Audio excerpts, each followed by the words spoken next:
je vais vous montrer ces trades. Donc j'en ai pris 3 aujourd'hui. Ça c'est donc le CPI. Et ce qui s'était en réalité passé, c'est qu'on avait changé de structure. Donc là on a ces dernières cassures de structure. Qui a créé ces cassures de structure? C'était le bas qui était ici. Donc là il se fait casser. Et ça c'est notre shift. Donc là on aurait eu notre changement de tendance. Et bien évidemment on est revenu dans le dernier mouvement acheteur avant la vente qui a créé cette cassure de structure. On vient, on le ferme et bam, le CPI il vient et il baisse tout et il descend.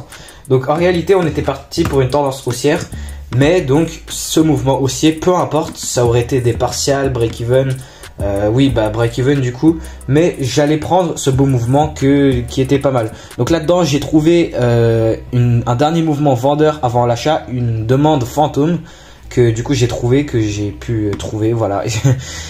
Quelle autre manière je peux vous dire? Et en venant dans le niveau, on a eu cette belle accumulation. Donc support préliminaire, climat de vente, automatic rally, le test dans la phase B et un spring qui vient tout liquider. Et là on shift de structure. Donc là on a le renversement, le retournement de tendance avec le signe de force.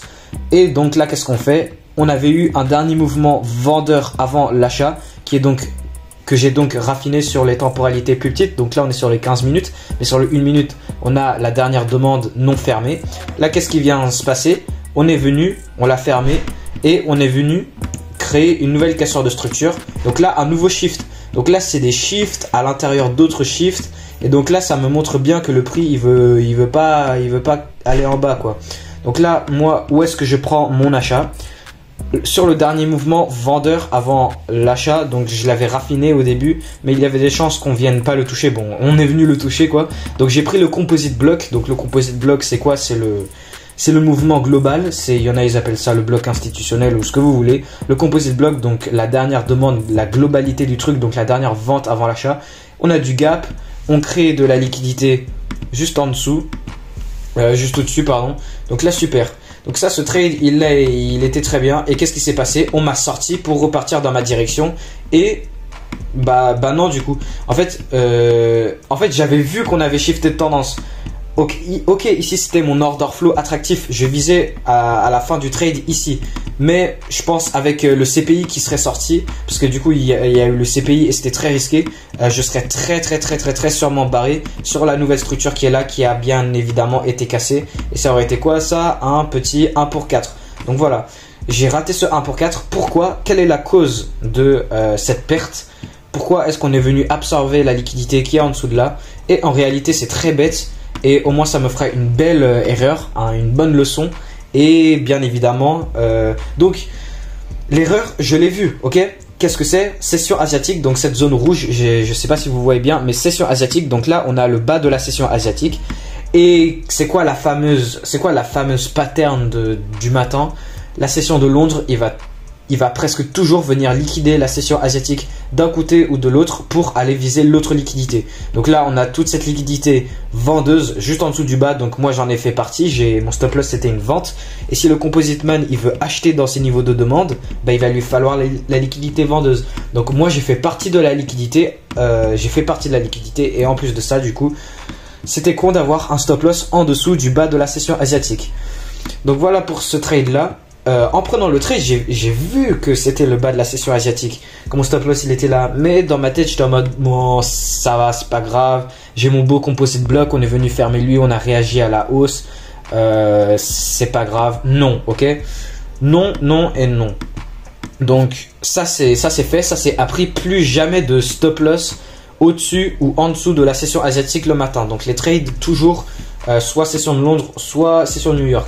Donc la session de Londres, on est venu, on a fait mon mouvement quoi. J'avais raison, je le savais qu'on allait faire ça. Donc bref, voilà, mon order flow attractif, c'était juste de prendre la structure au niveau de ce signe de force. Donc voilà pour ce trade, je vais assez de blabla pour celui-là. AUD/USD, alors pour celui-là, c'est pas trop de ma faute si j'ai perdu celui-là. Enfin pas trop de ma faute. En fait, le trade il est bien, c'est juste un trade perdant quoi, c'est un bon trade. Donc là, cassure de structure importante, on a ce fort niveau d'offre qui s'est fait percer, donc la demande est en contrôle. Qu'est-ce qu'on a eu ici? Cette dernière prise de liquidité, cette dernière vente avant l'achat. Notre rangée c'est bel et bien de ce bas C'est donc attendez, je mets ma souris, voilà, comme ça vous voyez bien. Donc notre rangée c'est bel et bien de ce bas vers ce haut qui est ici. Donc où est notre dernière demande? C'est cette dernière vente avant l'achat, donc le dernier bloc qui est ici. On a une création de liquidité juste au-dessus. Et qu'est-ce qu'on est venu faire?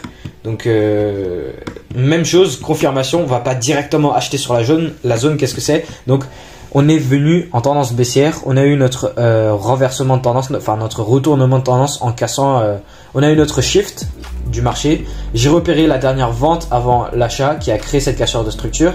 On est venu dessus, on a réagi à la hausse, on est parti à la hausse et après on est venu traverser mon trade pour ensuite remonter. Donc un peu comme l'euro USD, donc où est-ce qu'est arrivée la baisse qui est venue chercher mon stop loss? C'était en réalité pour venir dans la dernière vente avant l'achat qui serait, voilà, ah parfait. En vrai ça c'est chaud. C'est chaud parce que en fait, bon non. Là tu aurais déjà pas pris d'achat parce que ici, ça c'est la structure protégée. Là déjà dès le moment où on casse ce bas, on passe de tendance haussière à une tendance baissière. Donc bien évidemment on retrace juste dans la dernière offre qui serait ici à ce niveau là. On vient, on le ferme et là le CPI il baisse tout. Donc voilà, en fait le problème c'est que du coup j'ai la pure compréhension de ce qui est en train de se passer. On est juste, du coup là on est venu fermer le truc qui est là, mais on va pas prendre de trade par là, enfin on s'en fout quoi. Donc là j'ai la pure compréhension de la structure du marché, où est-ce qu'il est allé. Là on était sur une tendance haussière, on a cassé le bas, donc là on passe sur une tendance baissière. J'aurais dû chercher des ventes sur ça, mais après c'était le CPI, j'ai déjà perdu des trades, donc voilà. Et donc en fait le problème c'est que pendant que le price action il est en train de se former, donc là sur l'or, avant d'expliquer l'or, ce que je veux dire c'est que au lieu en fait pendant que le price action il est en train de se former, avant que du coup le futur a été fait, avant que les bougies du futur ont été imprimées, je sais pas exactement ce qui se passe. Et après que ça s'est passé, ah ok oui, enfin je capte tout, je capte ce que je fais, mais en mode j'arrive pas à trader correct. Je sais pas si, bon, en tout cas il y a que les gens qui seraient dans la même position que moi ou qui sont du coup plus avancés qui comprendront mon étape.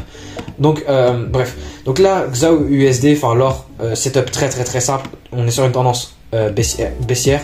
On a eu cette consolidation pour s'étendre vers le bas en cassant du coup de la structure vers le bas. On a eu cette dernière prise de liquidité vers le haut, juste au-dessus, enfin juste avant cette grosse baisse.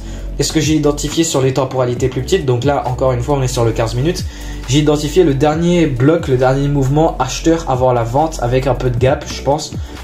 Et j'ai directement pris mon achat dans la zone, stop loss au-dessus et order flow attractif. Notre liquidité à viser, c'est du coup le bas qui est là. Bien évidemment, j'avais raison sur le billet.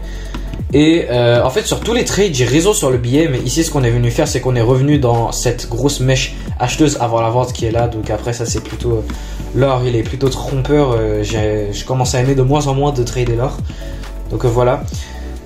Alors l'erreur de ce trade, quelle est l'erreur de ce trade? De une, il n'y a pas un des critères dans mon plan de trading, c'est quoi? Liquidité à prendre. Donc oui, ok, on a la liquidité acheteuse au-dessus de CO, mais c'est trop bas en fait. Et là, le problème, c'est qu'on se dirige vraiment bien haussier. Enfin, on se dirige, il n'y a pas de signe de ralentissement, il n'y a pas de signe de distribution ou enfin de n'importe quoi. On n'a pas de réelle prise de liquidité. Donc, si le composite man, il veut vendre, il va lui falloir la même proportionnalité de liquidité acheteuse qui va lui permettre une grosse vente. Donc là, bah, bien évidemment, on a pris toute la liquidité acheteuse au-dessus de tous ces hauts. Et là, CPI, qu'est-ce qui se passe? Bam, on chute. Le composite man, il vend. Bien évidemment, le composite man, il en profite de toutes les liquidités qui sont disponibles durant l'heure de l'annonce économique pour juste faire bouger le marché à sa guise. Parce que bien évidemment, il n'a pas tout le temps la liquidité qui va lui permettre de faire des mouvements. Donc voilà, trade très simple sur l'or. L'erreur, c'était quoi? Il n'y avait pas de liquidité à prendre, donc ça aurait dû être une entrée par confirmation. Bien évidemment, il n'y a jamais eu de confirmation. Je suis entré directement avec un ordre limite. Et en plus de ça, c'est le retour en zone que j'aime pas, c'est le retour dans la zone que j'aime pas. Et puis voilà, c'est tout. Donc voilà pour ces 3 trades. Je vais juste après cette vidéo, une fois que je fais le montage vite fait, enfin pas un montage de dingue, je suis encore nul en création de vidéo, je vais traquer du coup mes trades sur mon track record, sur mon Excel. J'ai aussi un cahier là où je dessine, j'explique tous mes trades, donc je vais aller faire ça vite fait. Après je vais aller prendre ma douche et après je vais backtester pour le reste de la soirée jusqu'à ce que je m'endors, et peut-être réviser un petit peu parce que j'ai des évals. Donc voilà. J'espère que ces explications vous ont plu. Et que voilà. Bon, je sais pas, j'ai rien d'autre à dire. Comme d'habitude, je blablate pour rien dire. Et je vais vous dire salut. Juste, ouais, rejoignez la communauté de trading. On est très actifs. On partage nos analyses, on s'entraide. Enfin, on trade ensemble. Enfin, c'est juste une très bonne communauté. Donc voilà, il n'y a pas de raison de ne pas rejoindre. Donc voilà, je vous dis salut et à la prochaine.